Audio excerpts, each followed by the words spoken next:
Welcome to The Explainer. Today, we're going to tackle a really interesting puzzle, something that's at the very heart of being human.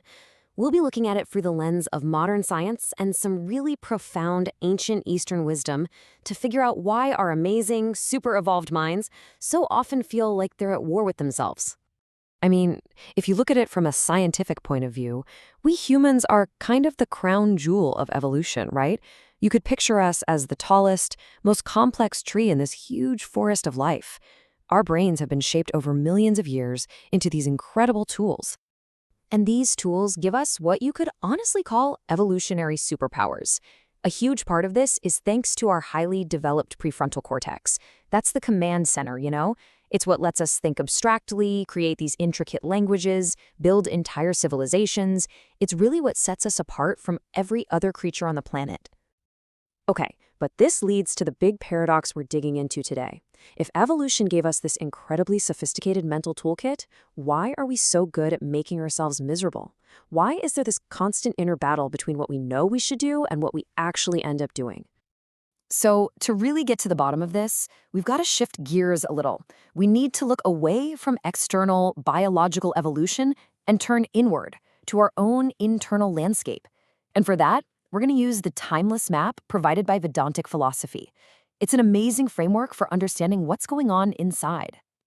So, the first piece of this inner world is the intellect. In Sanskrit, it's called buddhi.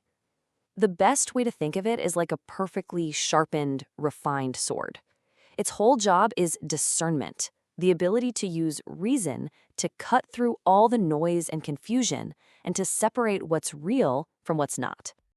Now, contrasting with that sharp sword of the intellect, we have the mind, or manas. And if the intellect is a precise tool, the mind, well, it's more like a stormy, turbulent sea. It's where all our emotions, our impulses, our likes and dislikes, and all those random thoughts are just constantly churning. And here's the crucial part. Beneath that stormy sea, there are these powerful hidden currents. They're called vasanas. These are our deep-seated habits, our conditioning from past experiences. They're like these invisible forces that grab the rudder of our mind and steer us, often without us even realizing it. They're the reason we keep making the same mistakes over and over. So you can see how this sets up that constant inner conflict we all feel. On one side, you've got the clear-thinking intellect. It's the navigator who knows the destination and the right way to get there. But on the other side, you've got the mind, getting tossed around by the stormy weather of emotions and pushed off course by those hidden currents of habit. It's that classic struggle between our best intentions and our immediate impulses. And this explains something we've probably all seen, right? It explains how someone can be an absolute genius, brilliant in their field, but their personal life is a complete train wreck. It's because that sword of their intellect might be incredibly sharp, but it's being held by a hand that's constantly being pulled around by all those unchecked impulses and habits. Okay, but Eastern wisdom takes this idea even deeper, and this is where it gets really fascinating. It suggests that it's not just one intellect. We actually have two different kinds of intellect that we're working with all the time. And this slide breaks it down perfectly. On one side, you have Apahara intellect. This is our everyday, practical, worldly intelligence. It's all about survival, learning skills, logic, achieving success in the world. But then you have Para intellect. This is our transcendent spiritual wisdom. And its goal is something much, much deeper: self-realization and a lasting sense of peace. To put it really simply, our Apara intellect helps us make a living. It's what we use to get a degree, build a career, manage our finances. It's totally essential for living in the world. But just living isn't the same thing as being truly free and at peace. And that is the job of the Para intellect, the self-knowledge that truly liberates us. And I love this analogy because it makes it so clear. Think of the worldly Apara intellect as a super detailed street map. It's fantastic for navigating the day-to-day, the how-to of getting from point A to point B.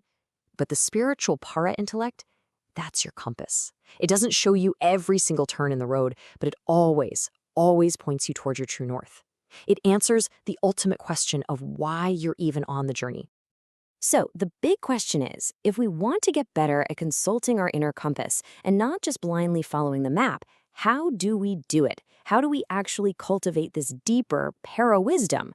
Well, the source material we're looking at lays out a very clear traditional path. For many, this path starts with finding a guide, or guru. Now, in this tradition, a guru isn't just a teacher in the academic sense. They're more like a lighthouse. When you're lost in the vast, foggy ocean of your own mind and all its conflicts, the guru is that beacon of light that shows you the way through. And the journey itself is a very structured practice. It's specifically designed to weaken those powerful, disruptive vasanas, those old habits, and to sharpen our true para-intellect. It starts with a process of deep listening to the wisdom. Then you reflect on it and contemplate it until you really get it. And finally, you meditate on that truth until it stops being just an idea and becomes a part of who you are. So let's tie this all together. Evolution gave us this incredible gift, a powerful, brilliant intellect.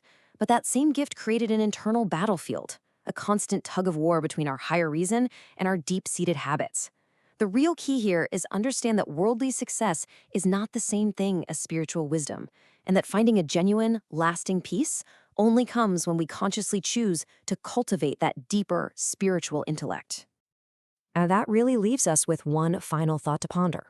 As you go about your life, your day, your week, just take a second to ask yourself, are you spending all your time just looking at the map of daily tasks and external goals? Or are you also remembering to check your inner compass?